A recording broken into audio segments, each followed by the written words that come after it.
স্বামী আমার কোনো দায়িত্ব পালন করে না।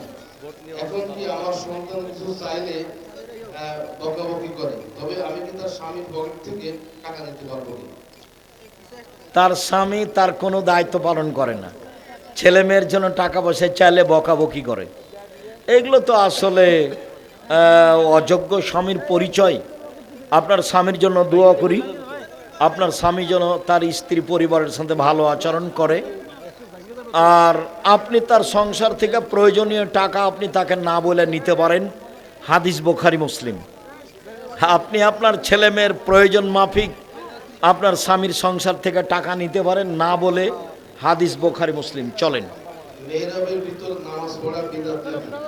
হ্যাঁ, মেহরাবের ভিতর নামাজ পড়াতে, মেহরাবের ভিতরে সালাত আদায় করা যায়, যায় না মর্মে যে হাদিস আছে জাল। তবে মসজিদে মেহরাব করার চেয়ে না করাই ভালো। মসজিদে মেহরাবের কোনো স্পষ্ট প্রমাণ নেই, করে ফেললে ভাঙতে হবে না, ভিতরে সালাত আদায় করলে ইমামতি করলে কোনো সমস্যা নেই। চলো। সালাতে কান্না চলে আসলে কান্না করা যাবে কি? সালাতে কান্না আসবে এটাই ভালো। আবু বকর সিদ্দিক রাদিয়াল্লাহু আনহু সালাত শুরু করলেই হাওমাও করে কাঁদতেন। কাঁদা আসে মানে আপনার অন্তর নরম, এটা খুব ভালো। মহিলারা জামাতে জোরে আমিন বলতে পারবে? মহিলারা জামাতে সালাত আদায় করলে আমিন জোরে, ওইভাবে জোরে বলবে না, স্বাভাবিক কণ্ঠে বলবে যা তারা শুনতে পাচ্ছে। চলো। অনেক বদমেজাজি, কোন আমল করলে ভালো হবে? হ্যাঁ, আমার স্ত্রী অনেক বদমেজাজি, কোন আমল করলে ভালো হবে? আমার এক ভাইয়ের স্ত্রী খুব বদমেজাজি, কোন আমল করলে ভালো হবে? আপনি বেশি বেশি আদর করেন, ভালো হবে ইনশাল্লাহ। আর আল্লাহকে বলেন, আল্লাহ তুমি আমার স্ত্রীকে একবারে খাদিজা একবারে আয়েশার মতো করে দাও। কান্নাকাটি করে বলেন, হাত তুলে দোয়া করে। আমরাও দোয়া করি যেন আপনার স্ত্রী ভালো হয়ে যায়। আল্লাহুম্মা আমিন। জানাজার সালাতে চতুর্থ তাকবীর হয়নি, সালাত হবে কি? জানাজার সলাতে চতুর্থ তাকবীর হয়নি, সলাত হবে কি? জি। জানাজার সলাতের নাই, সহসিজদা নাই এবং সম্পর্ক নেই, যা হয়েছে হয়েছে। আমার পরিবারে তিনজন, একটা ছেলে, আমার বউ আর আমি। এখন কিভাবে কাতার করব? ওরা তিনজন, ওর ছেলে আর ও আর তার স্ত্রী। ওর ছেলে আর ও একসাথে দাঁড়াবে, আর স্ত্রী তার পিছনে দাঁড়াবে। বাপ বেটা একসাথে দাঁড়াবে আর স্ত্রী পিছে দাঁড়াবে, এভাবে সালাত আদায় করতে হবে। অনেকজনের টাকায় মসজিদ তৈরি হয়, এই টাকার ভিতরে সুদের টাকা থাকে, এই মসজিদ কি নামাজ হবে? সুদের জিনিস ব্যবহার করা নিষেধ। আপনারা সুদের টাকা না লাগানোর চেষ্টা করবেন। লাগিয়ে দেওয়া হয়েছে, মসজিদ ভেঙে ফেলতে হবে না, সালাত আদায় করেন, আপনাদের সালাত হবে। যারা সুদের টাকা দিয়েছে তাদের নেকি হবে না। ছেলেদের মেহেদি লাগানো কি জায়েজ আছে? ছেলেদের মেহেদি লাগানো জায়েজ নয়, ছেলেদের মেহেদি লাগানো জায়েজ নয়। মহিলাদেরকে মেহেদি লাগাতেই হবে। হাতের নখে তো লাগাতে হবে, পায়ের নখেও লাগাতে হবে। মহিলাদেরকে মেহেদি লাগাতেই হবে, জরুরি। রাগের কারণে যদি স্বামী তালাক বলে তাহলে কি তালাক হবে? স্বামী যদি রাগ করে তালাক বলে তাহলে কি তালাক হবে? জি। তালাক রাগ করে বললেও হবে, মজাক করে বললেও হবে, যেইভাবে বলুক, তালাক শব্দ উল্লেখ করলে তালাক হবেই। চলো। একটি গরু কুরবানির জন্য মানা হয়েছে, হঠাৎ গরুটি কুরবানির পূর্বে অসুস্থ হয়ে পড়ে, তাই গরুটি জবাই করে মানুষের বিলিয়ে দেওয়া হয়।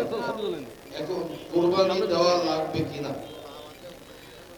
কুরবানি রেখেছিল, অসুস্থ হয়ে জবাই করে মানুষকে খাওয়িয়ে দিয়েছে, কোনো সমস্যা নাই। এখন পারলে দেন, না পারলে না দেন, ওটা কুরবানি হয়নি। কুরবানি তো তায়াম্মুম কিভাবে করতে হবে? তায়াম্মুম, বিসমিল্লাহ বলে দুই হাত মাটির উপরে রাখবেন বা ঢেল নিয়ে এভাবে করবেন। তারপরে দুইটাই পদ্ধতি, ডান হাত বাম হাতের উপরে দিয়ে, বাম হাত ডান হাতের উপরে দিয়ে, মুখের উপরে মাটির দিয়ে। তাহাজ্জুদ নামাজ অসুস্থ ব্যক্তির জন্য ইশারায় পড়া যাবে না, ইশার পরে পড়া যাবে নাকি শেষ রাতে পড়তে হবে? তাহাজ্জুদ শেষ রাতে পড়াই উত্তম। এশার সালাতের পর থেকে নিয়ে ফজর পর্যন্ত চলে, শেষ রাতে উত্তম তাহাজ্জুদ। তাসবিহ গণনা করার জন্য কোন আঙ্গুল দ্বারা শুরু করতে হবে? ডান হাত আঙ্গুল নেই, যেটা ভালো লাগে। ডান হাত তাসবিহ, আঙ্গুল হিসাব নেই, যেটা ভালো লাগে, যেটা ভালো লাগে চলেন। কাবাঘর অথবা আল্লাহ লেখা যেসব ছবি, সেই সব ছবি ঘরে রাখা যাবে কি? আল্লাহ লেখা এরকম ছবি এসব কাগজ ঘরে রাখা যাবে না। আল্লাহ আকবার হতে হবে, আল্লাহ আকবার। আল্লাহ মোহাম্মদ এগুলো লেখা যাবে না, এগুলো আকিদা নষ্ট, বিদাত, হারাম, কাবিরা গুনাহ। আমরা যার কামলা খাটি তাকে কি মালিক বলা যাবে? যাদের কামলা খাটো তাকে মালিক বলা যাবে, সমস্যা নেই। সৈয়দ, মালিক, নেতা, সর্দার। উঠে যাওয়া চুল কি বিক্রি করা যাবে? হ্যাঁ উঠে যাওয়া চুল বিক্রি করা যাবে কি? না, মানুষের মহিলাদের চুল সম্মানিত, চুল বিক্রি করা হারাম। মহিলাদের চুল বিক্রি করা হারাম, মহিলাদের চুল বিক্রি করা হারাম, পরচুলা ব্যবহার করা হারাম। আমাদের এলাকায় জানাজার নামাজের পূর্বে কথা বলা হয়, এ ব্যাপারে যদি কিছু বলতেন। এই আপনার কথা বলেন। আমাদের এলাকায় জানাজার নামাজের পূর্বে কথা বলা হয়, এ ব্যাপারে যদি কিছু বলতেন। জানাজার সলাতের পূর্বে বক্তব্য হারাম। চেয়ারম্যান, মেম্বার, এমপি, মন্ত্রী, বড় হুজুর, মাজকল হুজুর, সাজকল হুজুর সব হারাম। শুধু বলবে যে কোনো যদি ঋণ থাকে, ইমাম সাহেবও বলতে পারে, তার ছেলে, তার বেটা, যে হলো বলতে পারে, তার বাপ ভাই বলতে পারে, কোনো ঋণ থাকলে আমাকে বললে পরিশোধ করব। ঋণের কথাটা উল্লেখ হয়েছে জানাজার পূর্বে, আর কোনো কথা নেই। বাস ঋণের কথার সাথে দুই একটা কথা বললো, আপনাদের দুই একটা কথা। যিনি ইমামতি করবেন তিনি, বক্তব্য না যায়। কথা বলতে হবে না। আমার ছেলের বয়স 20 বছর, ও ভিক্সিসল খেয়ে মারা গেছে।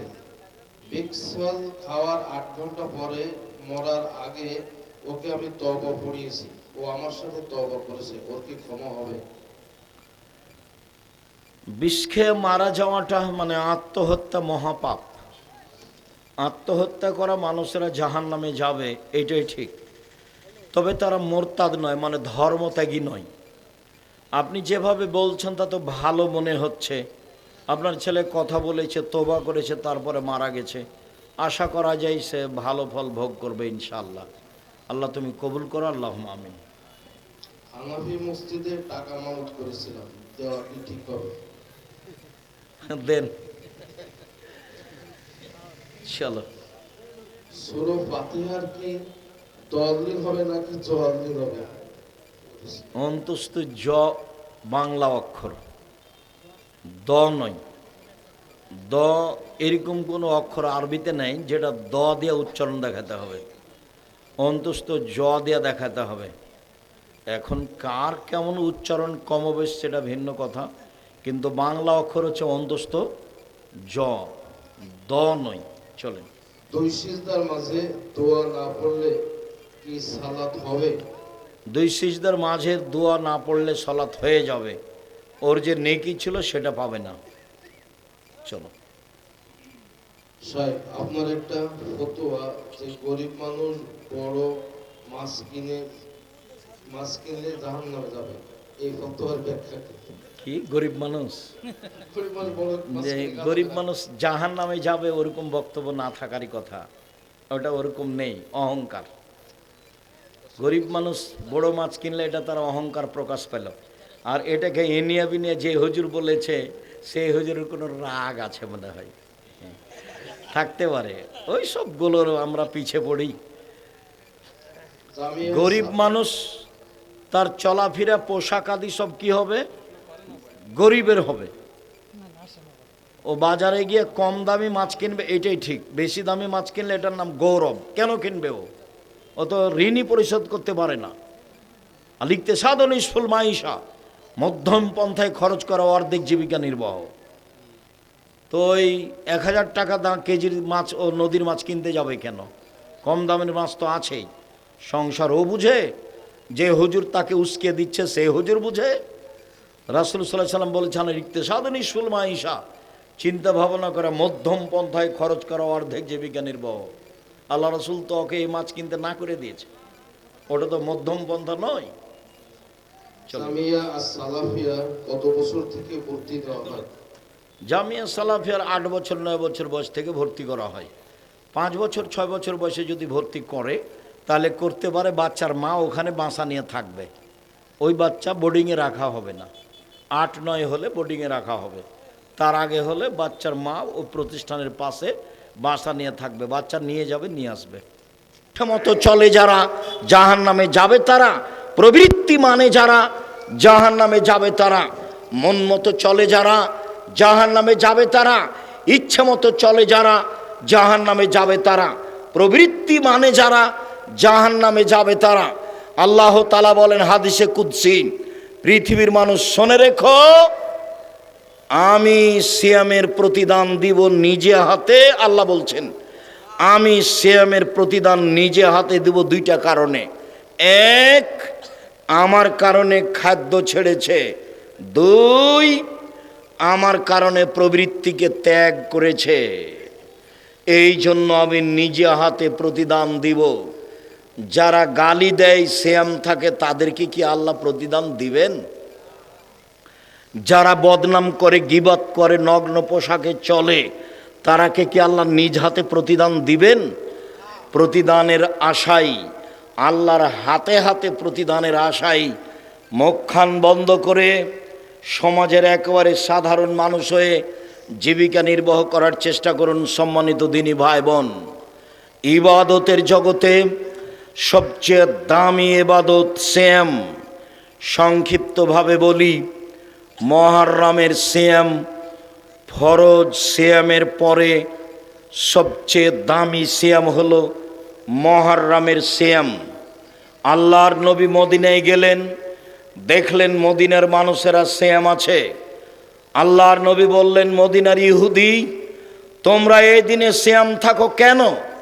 মদিনার লোকেরা বললেন, আপনি জানেন না এই দিন তো বড় দিন, এই দিনে মুহররমের 10 তারিখে আল্লাহ ফেরাউনকে সদল বলে ডুবিয়ে দিয়েছেন, মূসা আলাইহিস সালামকে সদল বলে বাঁচিয়ে দিয়েছেন। এই কারণে মূসা আলাইহিস সালাম আল্লাহর শুকরিয়া আদায় করেছিলেন, আল্লাহ এই মুহররমের 10 তারিখে তুমি এত বড় ক্ষমতাধর যে আল্লাহ বলে দাবি করে তাকে তুমি এইভাবে একেবারে আশ্রয়হীন করে পানিতে ডুবিয়ে দিলে, আমি তোমার কি শুকরিয়া আদায় করতে পারি? আমি এই দিনে সিয়াম থেকে গেলাম তোমার শুকরিয়ার আশায়। আমাদের নবী বললেন, শোনো ইহুদিরা, আমি মুহাম্মদ সাল্লাল্লাহু আলাইহি সাল্লাম শুকরিয়া আদায়ে আল্লাহর তোমাদের চেয়ে বেশি হকদার। আমি মুহররমের 10 তারিখে সিয়াম থাকলাম, সাহাবীগণ তোমরাও থাকো। বলার সাথে সাথে সাহাবীগণ একবারে রিরি করে উঠলেন, বলেন কি আপনি দিন রাত আপনি বলছেন ইহুদিদের বিরোধিতা করতে হবে, খ্রিস্টানের বিরোধিতা করতে হবে, এইটা হলো তাদের বড় দিন, আমরা এই দিনে কি করে সিয়াম থাকতে পারি? আমরা তো তা সিয়াম থাকতে পারি না, তাহলে তো তাদের অনুকূলে হয়ে গেল। তখন আল্লাহর নবী বললেন, শোনো, আমি যদি সামনে বছর বেঁচে থাকি তাহলে 9 তারিখও সিয়াম থাকবো। 9 তারিখ হবে বিরোধিতা আর 10 তারিখ হবে শুকরিয়া, এই জন্য মুহররমের 2 দিন সিয়াম। সম্মানিত দিনী ভাই বোন, রাসূল সাল্লাল্লাহু আলাইহি সাল্লাম বলেন, মুহররমের কেউ যদি 2 দিন সিয়াম থাকে অতীতের 1 বছরের পাপ ক্ষমা হবে। তিনি বলেন, পৃথিবীর মানুষ শুনে রেখো, কেউ যদি আরাফার 1 দিন সিয়াম থাকে 1 দিন, তাহলে আগে পরে 2 বছরের পাপ ক্ষমা হবে। আবু হুরায়রা রাদিয়াল্লাহু তাআলা আনহু বলেন, রাসূল সাল্লাল্লাহু আলাইহি সাল্লাম বলেছেন, পৃথিবীর মানুষ শুনে রেখো, কেউ যদি রমজানের সিয়াম থাকে, প্রতি মাসে 3 দিন থাকে, তাহলে সারা বছর সিয়াম পালনের নেকি পাবে। শুনুন, সারা বছর সিয়াম পালনের নেকির পদ্ধতি 2টি। 1, রমজান মাসের সিয়াম আর প্রতি মাসে 3 দিন, 13, 14, 15 ভালো, কারণবশত 18-20 হয়ে যেতে পারে, কোনো সমস্যা নেই। মহিলাদের হায়েজের কারণে 20-25-26 হতে পারে, কোনো সমস্যা নেই। মহিলা পুরুষ প্রতি মাসে 3 দিন সিয়াম থাকবে। আর রমজান সারা বছর সিয়াম পালনের নেকি পাবে। 2, কেউ যদি শাওয়ালের সিয়াম থাকে আর রমজানের সিয়াম থাকে তাহলে সারা বছর সিয়াম পালনের নেকি পাবে। চাঁপাইনবাবগঞ্জ মহিলা বৈঠকে বলছে, বুবু শাওয়ালের সিয়াম বুবু ছেড়ে ছেড়ে রাখিও, মাঝে মধ্যে রাখিও। বুবুর সব কথাই নাকি বুখারীতে আছে। একেবারে মিথ্যা কথা। ধারাবাহিকভাবে শাওয়ালের সিয়াম থাকাই ভালো হবে। কেউ যদি শাওয়ালের 6টা সিয়াম থাকে, রমজানের সিয়াম থাকে, সারা বছর সিয়াম পালনের নেকি পাবে। রাসূল সাল্লাল্লাহু আলাইহি সাল্লাম 4টা জিনিস কখনো ছাড়তেন না। 1, মুহররমের 10 তারিখের সিয়াম। 2, যুলহিজ্জার 1 থেকে 9 দিন সিয়াম।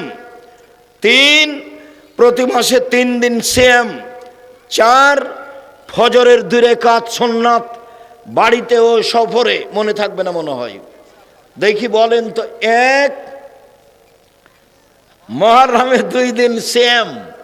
2, যুলহিজ্জার 1 থেকে 9 দিন সিয়াম। 3, প্রতি মাসে 3 দিন সিয়াম। 4, ফজরের সুন্নাত বাড়িতে ও সফরে। এই 4টা আমল আল্লাহ রাসূল কখনো ছাড়তেন না। তার মানে যুলহিজ্জার 1 থেকে 9 পর্যন্ত সিয়াম। উল্লেখ্য যে আল্লাহর নবী বললেন, পৃথিবীর মানুষ শোনো, যুলহিজ্জার 1 থেকে 10 পর্যন্ত ইবাদত আল্লাহর কাছে সবচেয়ে প্রিয়। সাহাবীগণ বললেন, জিহাদের চেয়েও কি উত্তম? আল্লাহ রাসূল বলেন, হ্যাঁ, জিহাদের চেয়ে উত্তম। তবে কেউ যদি জিহাদে বের হয়েছে, মারা গেছে, ফিরে আসেনি, সে উত্তম হতে পারে। এমন কোনো নেকি নাই যেটা যুলহিজ্জার 1 থেকে 10-এর চেয়ে বেশি হতে পারে। বিদ্বানগণ বলতে চান, রমজানের শেষ দশকের চেয়ে যুলহিজ্জার প্রথম দশক বেশি দামি। শুনুন, রমজানের শেষ 10 দিনের চেয়ে যুলহিজ্জার প্রথম 10 দিন বেশি দামি। কেন? রমজানের শেষ দশকে শুধুমাত্র আছে লাইলাতুল কদর, আর যুলহিজ্জার প্রথম দশকে 3টি আছে। 1, কুরবানি। 2, আরাফা। 3, হজ। যুলহিজ্জায় আছে 3টে জিনিস। 1, কুরবানি। 2, আরাফার মাঠ। 3, হজ। এই জন্য যুলহিজ্জার প্রথম দশক রমজানের শেষ দশকের চেয়ে উত্তম। সম্মানিত দিনী ভাই বোন, মনের সাধে কুরবানি দিবেন না, 7 ভাগে কুরবানি দিয়েন না। যদিও খুলনা বাঘেরহাটের আলেম ওলামা বলেছেন, কে বলেছে 7 ভাগে কুরবানি চলবে না? 7 ভাগে কত হাদিস আছে। 7 ভাগে কুরবানি দিয়েন না। আকিকার সাথে কুরবানির কোনো সম্পর্ক নেই। কুরবানি প্রত্যেকটা পরিবারের পক্ষ থেকে একটা দেন। আকিকার সাথে কুরবানির কোনো সম্পর্ক নেই। আকিকা 7 দিনের দিনই দিতে হবে। 14 দিনে চলে না, 21 দিনে চলে না, জীবনে একদিন আকিকা চলে না।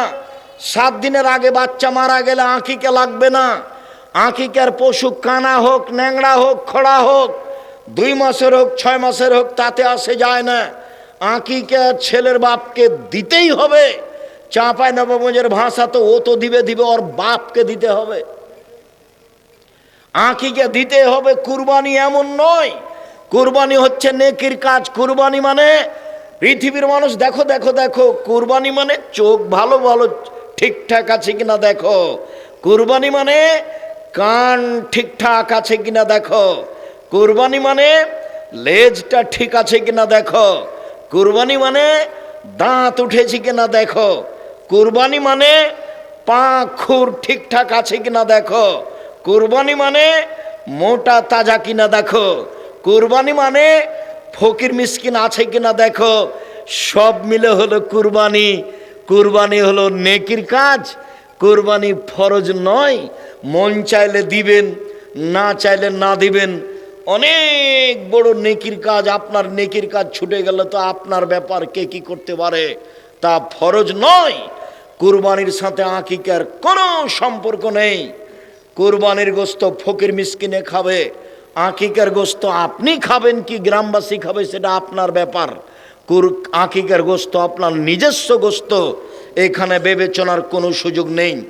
বলছিলাম সম্মানিত দিনী ভাই বোন, জুলহিজ্জার 1 থেকে 9 দিন সিয়াম চলেন। এবার বৃহস্পতিবার সোমবার সিয়াম।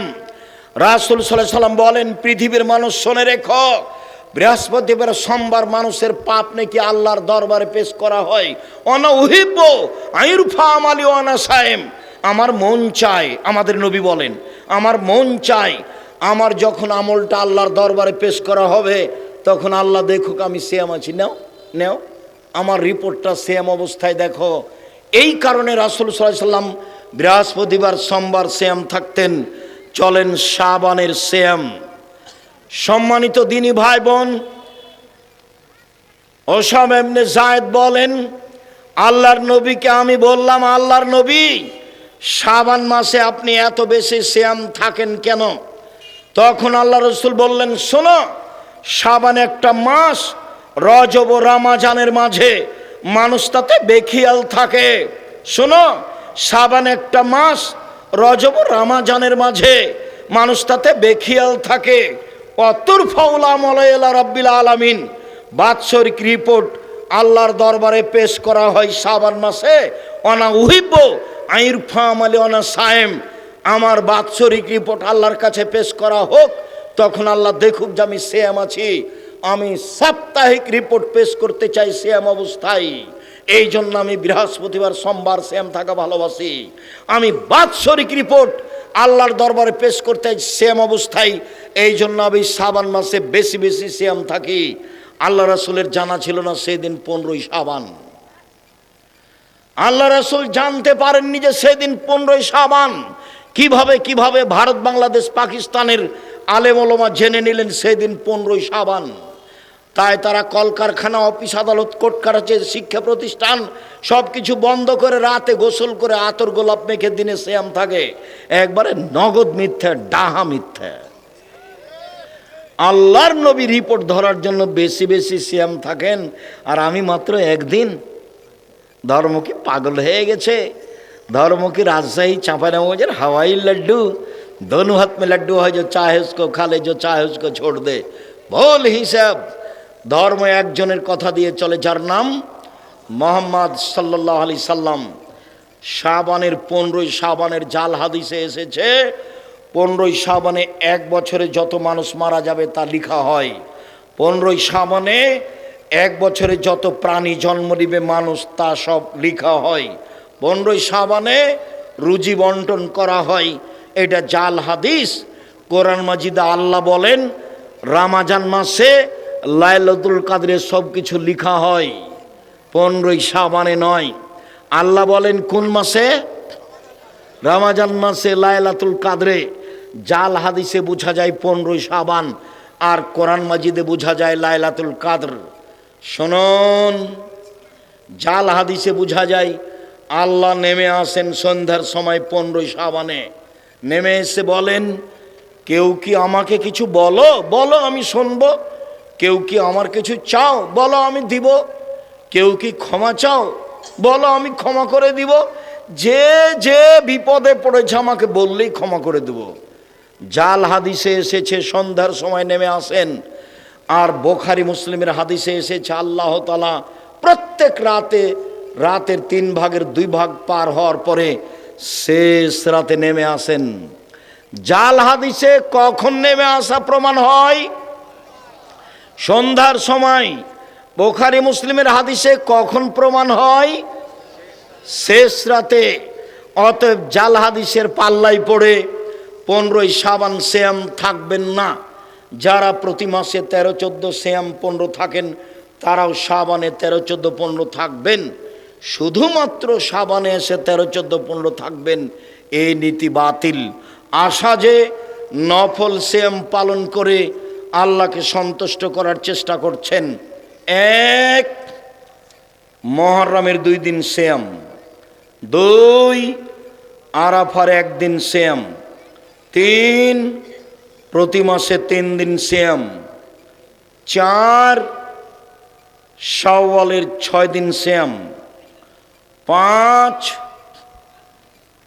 জুলহিজ্জার একটানা 9 দিন সিয়াম, 6, শাবান মাসের একটানা 1 থেকে নিয়ে 15 তারিখ পর্যন্ত সিয়াম, 7, বৃহস্পতিবার সোমবার সিয়াম, 1, মুহররমের 2 দিন সিয়াম, 3, আরাফার 1 দিন সিয়াম, 2, আরাফার 1 দিন সিয়াম, 3, প্রতি মাসে 3 দিন সিয়াম, 4, বৃহস্পতিবার সোমবার সিয়াম, 5, জুলহিজ্জার একটানা 9 দিন সিয়াম, 6, শাওয়ালের 6 দিন সিয়াম, 7, কোনটা ছুটেছে এর মধ্যে? বৃহস্পতিবার সোমবার 7টা, 8টা করতে পারেন, 1 দিন সিয়াম 1 দিন এমনি, 1 দিন সিয়াম 1 দিন এমনি। এটা হচ্ছে দাউদ আলাইহিস সালামের সিয়াম। 8 ধরনের নফল সিয়াম আছে। রমজান আসছে, প্রস্তুতি নেন, কম খাবেন, তাহলে বেশি ইবাদত করতে পারবেন। রমজান মাসে একটা পরিকল্পনা নেন, কম খাবো, খাওয়ার এত প্রস্তুতি নেই, ইফতারের এত প্রস্তুতি নেই, জুতা স্যান্ডেল কম কিনবো। আমি কোনো দিন ঈদ উপলক্ষে জুতা স্যান্ডেল কিনিনি, আছি তো বেঁচে। ঈদ উপলক্ষে কাপড় চোপড় কিনিনি, আছি না বেঁচে? আছি তো, এই যে আপনার সামনে দাঁড়িয়ে কথা বলছি, আলহামদুলিল্লাহ আলহামদুলিল্লাহ। সম্মানিত দিনী ভাই বোন, আমি আপনার কল্যাণ কামনা করি। দিনী বোনেরা শোনেন, 4টা কাজ করেন জান্নাত সহজ, 4টা কাজ করেন আপনার জন্য জান্নাত সহজ। এই মেয়ে, এই খালেদা শোনো, এদিকে শোনো, আমার দিনী বোনেরা শোনেন, 4টা কাজ করেন জান্নাত সহজ। 1, 5 ওয়াক্ত সালাত, 2, রমজান মাসের সিয়াম, 3, স্বামীকে মেনে চলা, 4, জেনায় লিপ্ত না হওয়া। জেনা হয়েও যদি যায় তওবা করেন, ইনশাআল্লাহ জান্নাতের সব দরজা খোলা। এই কথা মুহাম্মদ সাল্লাল্লাহু আলাইহি সাল্লাম বলেছেন। সম্মানিত দিনী বোনেরা শোনেন, আল্লাহর নবী বলেন সবচেয়ে ভালো নারী, আল্লাহর নবী বলেন সবচেয়ে ভালো নারী, সারা পৃথিবীর মধ্যে সবচেয়ে ভালো নারী কে? 1, স্বামীর সাথে কথা বললে হাসি মুখে বলে, 2, স্বামী আদেশ করলে পালন করে, 3, স্বামী বাড়িতে না থাকলে নিজেকে হেফাজতে রাখে, স্বামীর অর্থ সম্পদ হেফাজতে রাখে। এ হলো সবচেয়ে দামি নারী। 1, স্বামীর সাথে কথা বললে হাসি মুখে বলে, 2, স্বামী আদেশ করলে পালন করে, 3, স্বামী বাড়িতে না থাকলে নিজেকে হেফাজতে কন্ট্রোলে রাখে। এ হলো সবচেয়ে ভালো নারী। রাসূল সাল্লাল্লাহু আলাইহি সাল্লাম বলেন, শোনো পৃথিবীর মহিলারা, সবচেয়ে ভালো নারী ওই যার ভিতরে 4টা গুণ আছে।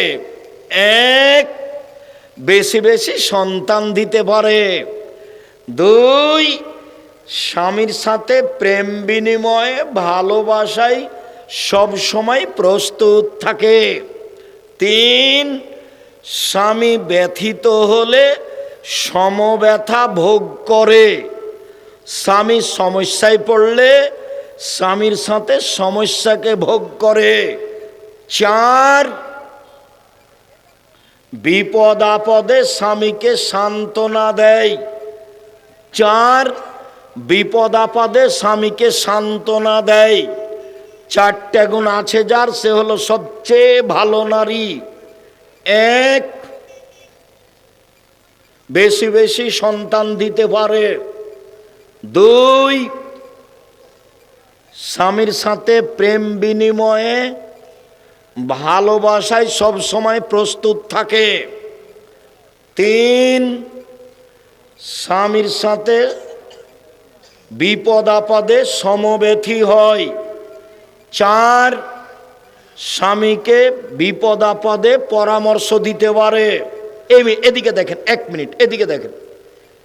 আল্লাহ নবী বলছেন, খাদিজা খাদিজা শোনো শোনো শোনো শোনো, খাদিজা ধরো, শোনো, খাসিদু আলা নাফসি, আমি মনে হয় মরে যাই নাকি, আমাকে কম্বল দিয়ে চেপে ধরো, কম্বল দিয়ে চেপে ধরো, আমি মনে হয় মরে যাবো। আল্লাহ নবী বলছেন খাদিজাকে। তখন খাদিজা রাদিয়াল্লাহু আনহা বলেন কি, কাল্লা, কখনো নহে, আপনার এরকম কোনো সমস্যা হবে না। আল্লাহ আপনাকে অপমান করবেন না।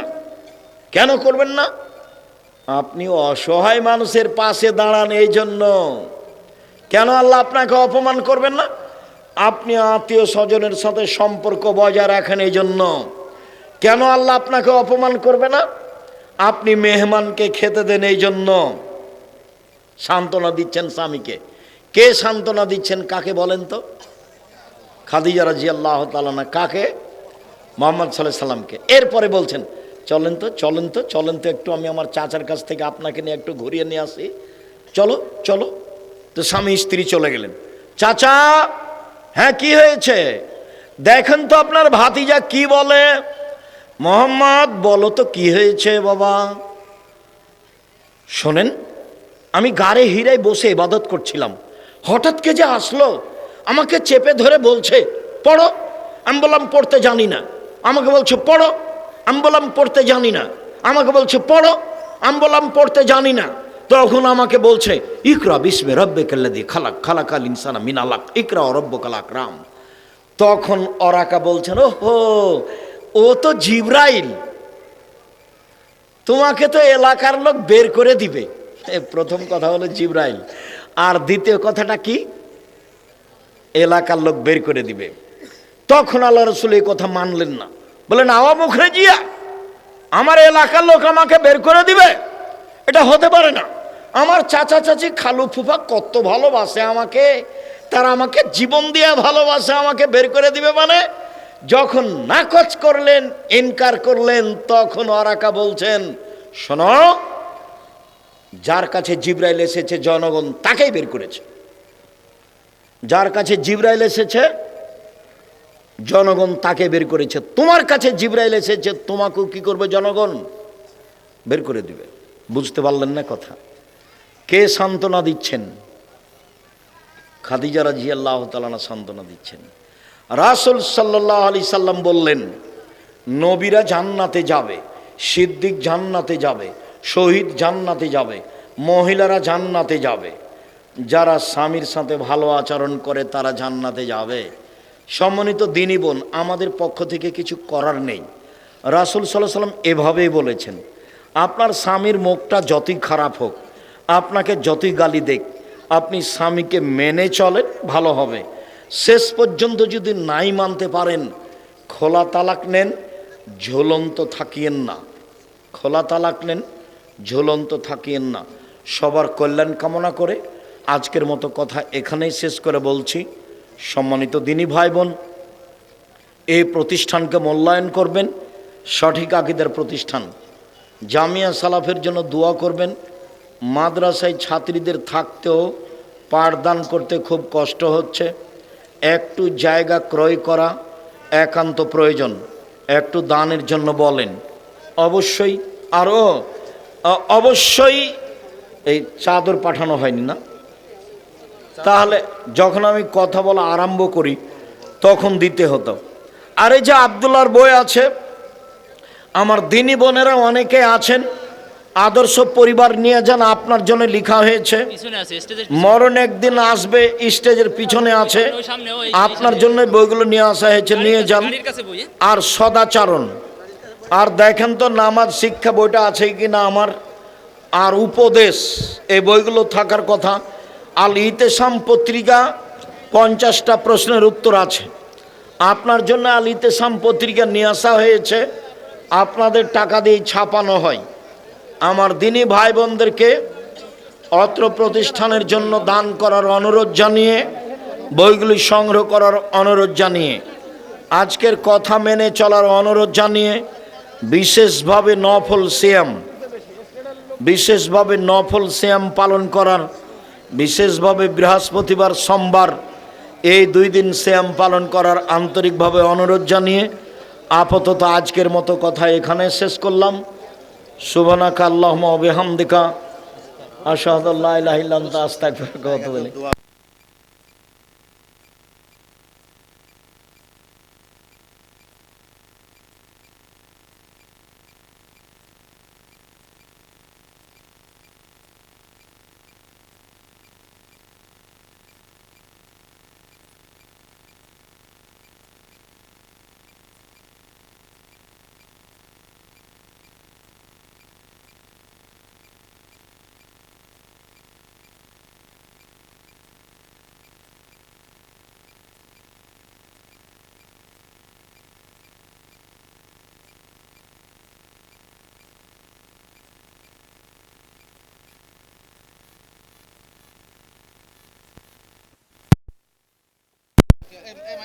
ওটা না